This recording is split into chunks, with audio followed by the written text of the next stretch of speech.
నమస్కారం అండి. అంతర్యామిలో ఈరోజు అంశం జీవిత పాఠాలు మనకు అందించిన వారు ఉప్పు రాఘవేంద్రరావు గారు. వినిపిస్తున్నది మీ విజయభాస్కర్. దత్తాత్రేయుడు తనకు 24 మంది గురువులు అని, వారి నుంచి ఎన్నో పాఠాలు నేర్చానని చెప్పారు. నీటిలోని చేప, నేల మీద తాబేలు, ఆకాశంలో ఎగిరే పక్షి ఎలా జీవించాలో ప్రత్యక్షంగా చూపిస్తున్నాయి. చేప నీటిలో ఉన్నప్పటికీ దాని చూపు ఒడ్డుపైనే ఉంటుంది. ఎందుకంటే దాని గుడ్లు గట్టు మీదే ఉన్నాయి. అవి పిల్లలై తనతో పాటు నీళ్లలో ఈదేదాకా చేపకు నిలకడ ఉండదు.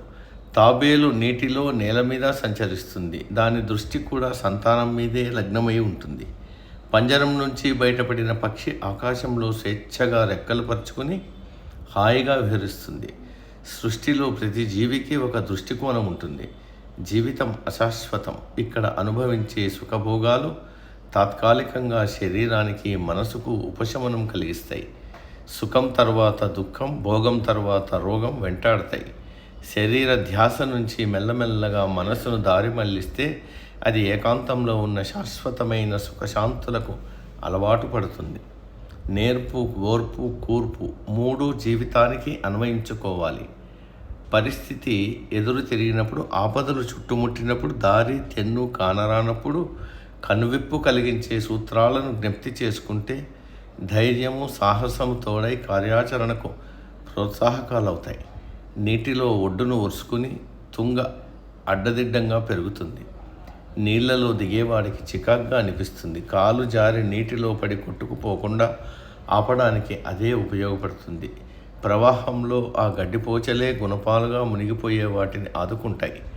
చీకటి పోగానే వెలుగు కనిపిస్తుంది. కష్టాలు తీరగానే తప్పకుండా సుఖపడతామన్న ధీమా ఉన్నవారినే నేర్పరి అంటారు. ఓర్పు నేర్పరితనంలోని భాగం. అనవసరమైన వాటిని గురించి ఆలోచించి బుర్ర బద్దలు కొట్టుకునే జనాభా చాలానే ఉంది. ఏది అవసరమో, ఎలా సాధించాలో ముందుగా కూడిక, తీసివేతలు చేసుకుంటే మనసు ఏకాగ్రమవుతుంది. కార్య సాధనలో హనుమంతుల వారిదే పైచేయి. తన బలమేమిటో తెలిసాక కృతనిశ్చయంతో లంకానగరానికి పయనమయ్యాడు. మహేంద్రగిరి శిఖరాగ్రాన కాలూనగానే ప్రకంపనలు బయలుదేరాయి. పావని తన తండ్రి వాయుదేవుణ్ణి స్మరించి ఒక్క ఉదుటున సముద్రం లంఘించాడు. ఆవలి తీరం చేరేదాకా ఎక్కడా ఆగలేదు. ఛాయాగ్రహమైన సింహికను లాఘవంగా సంహరించాడు. మైనాకుడి ఆతిథ్యం తిరస్కరించాడు. లంకను గాలించి అశోకవనంలో సీతమ్మ దర్శనం చేసుకున్నాడు.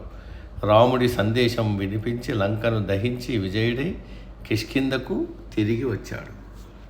సమాప్తం. సర్వే జన సుఖినో భవంతు. అందరూ బాగుండాలి, అందులో మనం ఉండాలి.